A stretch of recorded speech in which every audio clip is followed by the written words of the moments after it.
And I directed half that series, and then I play Yuko in Holic, and I play Luffy in One Piece, and Urza in Fairy Tail.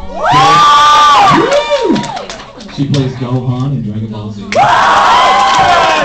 And 18. How about you? Who are you? My name is Sonny Strait. I am the voice of Krillin on Dragon Ball Z. Maze Hughes on Full Metal Alchemist. Usopp on One Piece. Not Usopp, it's just Usopp on One Piece. Russell on Black Butler. That's the girls every time.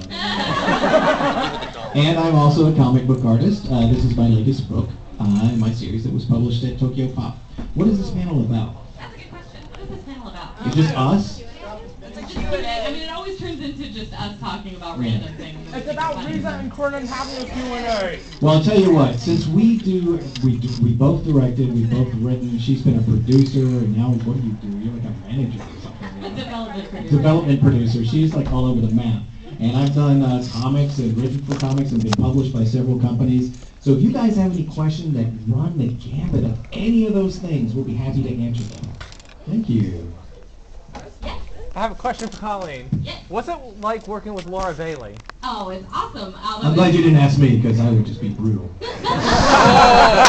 Sonny. It's awesome. She's one of the most talented voice actresses I know, and it's kind of cheating for me to say how awesome it is because she was my roommate. We lived together. She's one of my best friends. So. Oh, cool. We dated for a while, so it's really nice. Like, Well, when I say dating, I mean in my head. Shots fired. We did date in my head. Sonny and Laura and I used to hang out a lot. Yeah. We used to get in all kinds of trouble. Yep. Yeah.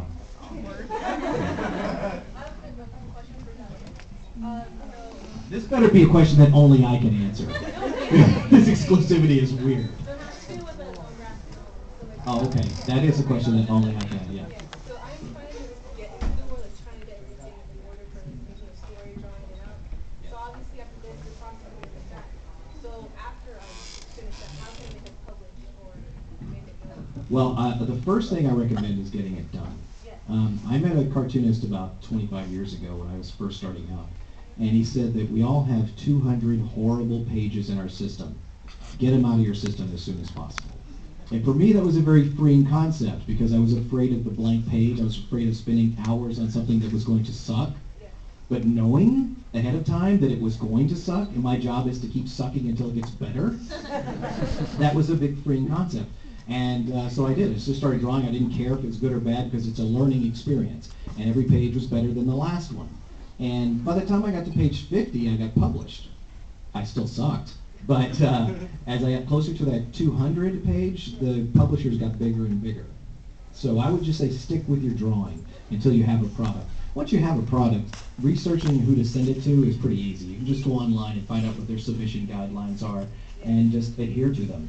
And stick to their submission guidelines because they get hundreds a week. And if you do something different, like if they say, I want them printed 2 pages on 8.5 by 11 sheets of paper, do that. Otherwise, they'll look at it and throw it in the trash.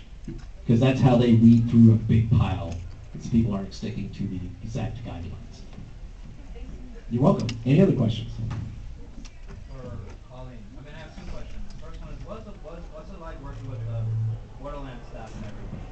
Borderlands is one of the most fun things I've ever done. It was so much fun. I played Lilith and Tannis and Captain Scarlet and a few other little minor things in there.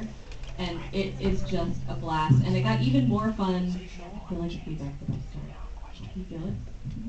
It got even more fun once Anthony, I want to say Anthony Boland because he's a voice actor, but it's not Anthony Boland, right? It's Birch. Once he started writing the script, it got freaking hysterical. And I think he might be the best writer I've ever worked with in terms of scripts.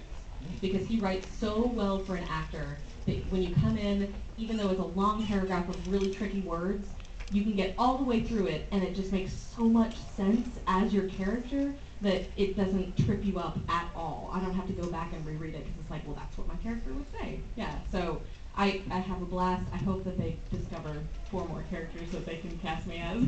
But I think we're getting close to the end there. you ever used your voices for both of you? Have you ever used your voices for evil? Like trying to keep us by calling and voice. Price calling. Kind of.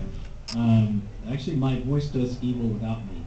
I was in Florida actually at a convention, and I was walking by a swimming pool, and a lovely young lady in the pool said, "You're Mace Hughes," and I said, "Yes," and she flashed me. I said, "I'm sorry, I didn't catch that." And she did it again. And there was a dude in the water next to her going, and I said, "You've never seen this side of your friend before, have you?" And I said, "Son, you owe me."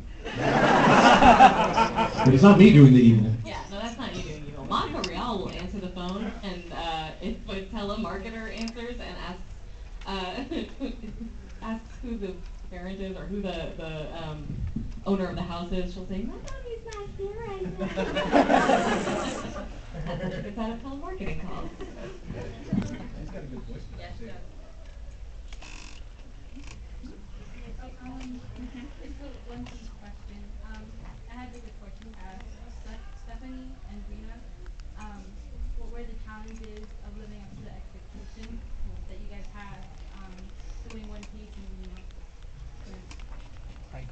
and Well, we actually kind of had a really good boost from the beginning because we were actually cast by Oda. You know, this is one of the few shows that this actually happened. What they did was they took the top 5 character voices for each character and sent the recordings to Japan, and Oda and his crew actually decided who's going to be what. So from the beginning, we're like, honored. So it kind of gave you a boost to your confidence from the beginning. But also, we've been doing it for a while by then. Yeah, and by then we had just gotten off of Full Metal Alchemist, and I don't think anything could have been as close to high expectations as that. Like, Yeah. even coming into One Piece is like, well, we just did this. That was the first show, I think, that we got a lot of press that Funimation's doing really good. Yeah.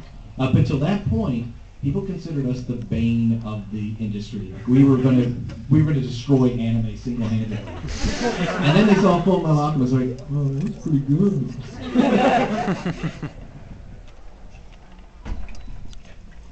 I have a question for both of you. What are your 3 favorite roles in voice acting? Luffy in One Piece, for sure.